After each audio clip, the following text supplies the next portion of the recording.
We had a saying actually in the mission, which I think pretty much holds true, and that is that Americans eat to live, but Italians live to eat, and they really do. I mean, it is Italian food, even today. I mean, it's really my food of choice. I love Italian food. They have perfected the art of eating, and they really do. I mean, they use that time, dinner time, and things are as special. It's almost sacred to them, and you get together as a family, and every 2 or 3 weeks, you usually have a big family get together, and everybody comes and they bring stuff, and they got, I got to tell you about one particular thing that we time, just to give you an example of what it's like to eat through Italiano. We were down at the grocery store on a P day buying stuff, and there was this guy that was there, and he says, "So are you Americans?" And we said, "Yeah, we're Americans." Me and my companion were at the time, Americans. And so he said, "Well, we'd love to talk to you." And we thought, "Wow, this is great." And we're thinking, okay, we're going to talk about the gospel. Well, they just wanted to talk about America, But they said, "Here's our address." They give us an address and so forth, and we'll see you on this day at this time and so forth. It was about like 3 or 4 o'clock in the afternoon, and so we show up for this appointment, but we couldn't hardly find it. We found where the street was, and we were following the street up, and we were like hiking up the side of this mountain. This was when I was in Geneva, or Genoa, which is where Christopher Columbus actually came from. But anyway, so we were there, and if you understand about Geneva. Basically, it's like mountains that come down, and there's just this little bit of a strip of land before it goes into the Mediterranean Sea, and so almost everything is along that strip, and then of course there's some homes that go up on the side of the mountain, and so we were hiking up to where this guy's house was, and it was one of these really cool. It's so rare that Italians actually own their own land and their own home. Because most of the time it's a government home and they just live in the city and so forth.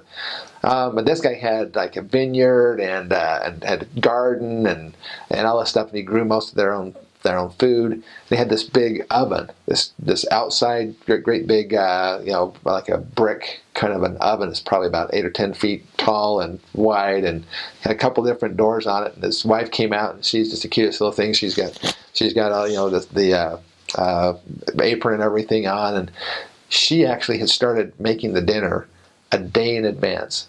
I mean, they take this seriously.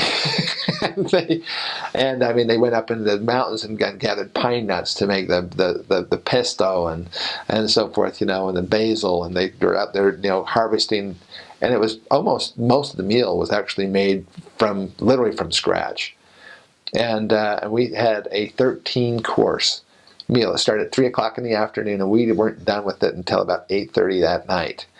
And we talked, and they sang, and they did all kinds of stuff. And I mean, they absolutely the greatest hosts ever. But I tell you, they can really use up a lot of your time if you're not careful. But we kept bringing up the gospel, and they said, "Oh no, let's talk about America. Let's talk about this. Let's talk about that." We never really did get a hearty discussion in, but I'll tell you it was an amazing meal. I mean, and every course they would have on a separate plate, bring out the knife and forks and a glass for that one, and then they would take it all the way off the table, and then they would bring the next course in. And I mean, you had prosciutto, and you had the antipasta, and all these basically hors d'oeuvres, 2 or 3 things of hors d'oeuvres and so forth, and then a couple of main dishes, and then then gelato and so forth, and they'd have the spumante, which is to cleanse your palate before you have the dessert. There may be maybe a couple of dessert courses too, and it was but that was probably the most authentic Italian meal I had. But even when you just get in town and you just want to grab something to eat, they have these calzones, which is basically like a pizza folded up on itself and then sealed around the edges, so it keeps all the juice and everything in there. Oh. And they cook them in these ovens that are actually wood fired, so they have the soot from the wood, and so forth, the charcoal, if you will, from the wood as it gets on both sides, and actually at first I was thinking, this is disgusting. It's got the, this charcoal. It's like it fell in the campfire when I was a Boy Scout. But that actually provided a lot of that kind of a smoky flavor and so forth. It made it so good. It was wonderful. But yeah, if you're privileged enough to go on an Italian mission, you will not worry about liking the food, unless you don't like seafood. Sicily was a lot of fun. Maybe the most exotic region of our mission, just because it was the most far south, and so weather was great. It didn't get too cold in the winter time. I remember I was there in November or December with an Italian missionary from the northern area of Italy, and he just couldn't believe how warm it was in November and December. And he would say, "Oh, I cannot believe how warm this is. I've never seen weather like this in my whole life." And so he really liked that. So they have great weather and lots of decent public transportation. I never drove a car a mile in my whole mission. Did a lot of walking, and every other kind of public transportation you could think of: taxi, bus, train, subway, boats in between the mainland and Sicily. And so yeah, I did 6 months in Catania, Italy, which is just on the eastern sea coast of Sicily. And so it's fun being down there and traveling to the other regions to see other missionaries and conferences and things like that, because all the major cities are along the ocean due to like porting and stuff and shipping. That's where all the major cities were established. And so beautiful views, beautiful beaches. And we did get to go to the beaches in the wintertime when no one was there. And so although we didn't swim, it was still fun to be there, and that was a lot of fun for the missionaries. But Sicily's terrific, probably the most traditional, and areas where the Apostle Paul had come through, and so lots of history there, lots of European history. And so they have a very traditional, rigid work schedule in Sicily. And rigid in the sense that they won't change it, not necessarily rigid in hard, effective work produced. But their work day, I think it starts at about 8, and it goes until about 1 in the afternoon. And then they take a sacred and consistent break from about 1 to 4, when the business is shut down. And just like the business is shut down at the mall at 9, they bring down those big metal gates. They do that for all the businesses, the optometrists and the shops and the lunch places, and they shut down from about 1 to 4.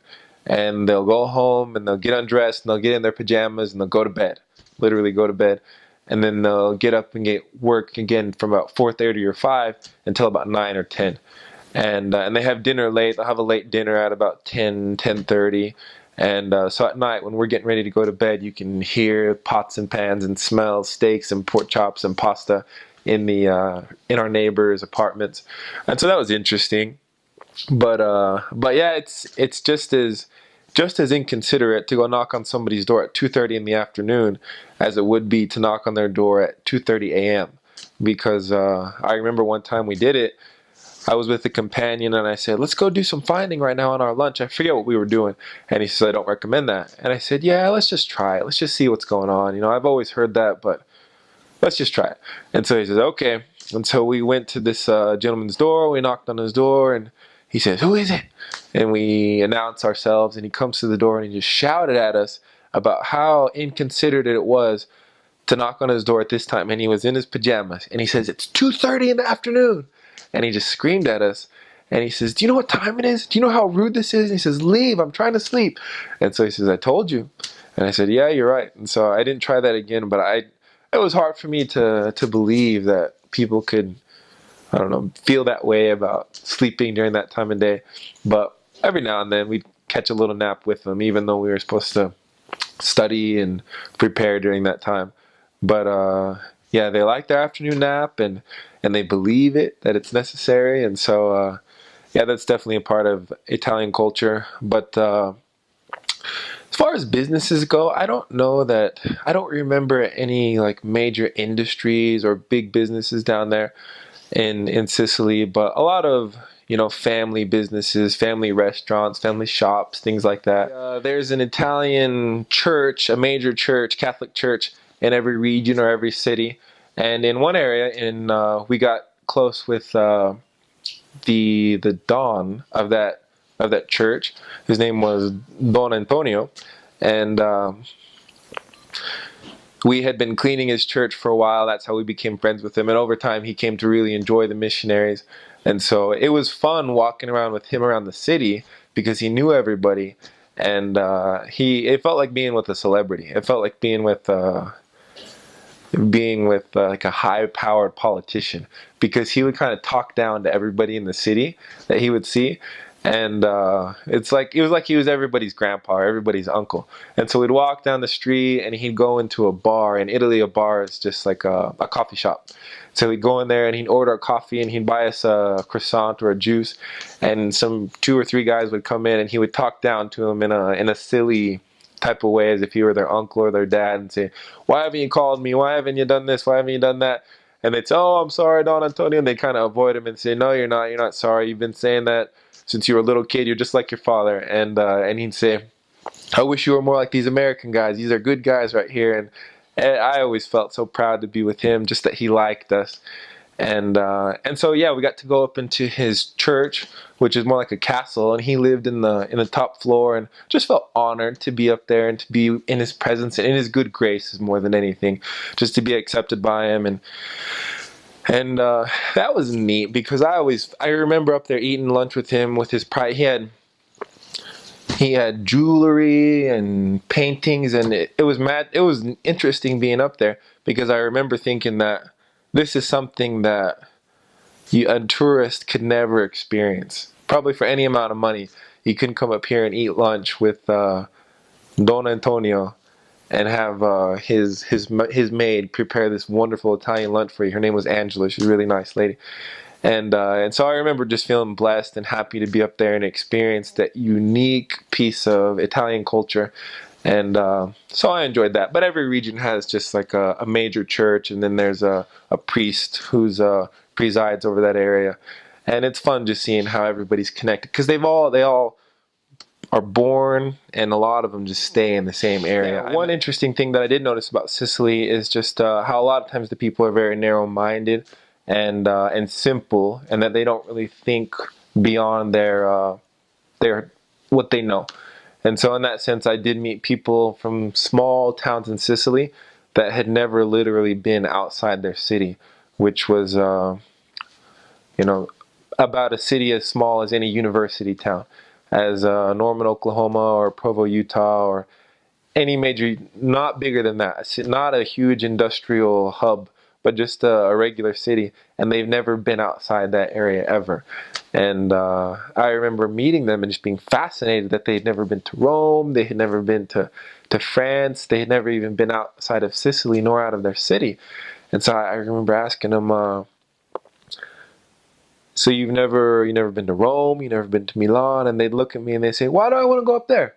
I have everything I need here. I got my food, I got my grocery store, I got my brother that lives over here, and I got the guy down the street that fixes my shoes."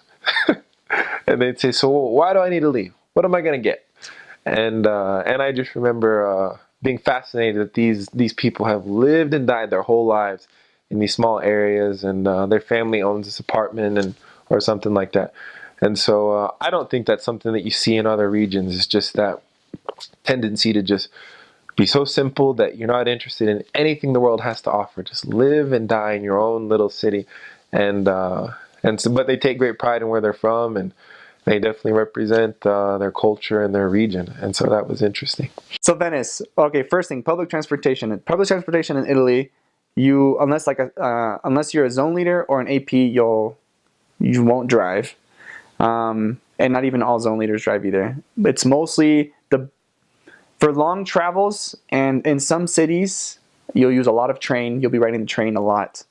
All your exchanges, which are called scambi in Italy, they'll all be done with train with other missionaries. In your cities, you will either end up doing 2 different things, one more than the other. It's either all bus. Every time you get to a new city, you will go to the public transportation office and get a what's it called? They're not called season passes. That's for like theme parks. They're like the passes, like the Trax Pass or anything here in Provo. As far as here in Provo, yeah. You'll get every month you'll renew, because that's how you get to all your appointments. In some cities, you will not only have bus, but you will also have bikes. Most of my cities were bikes. Most Italians travel through bikes when you're actually in the city.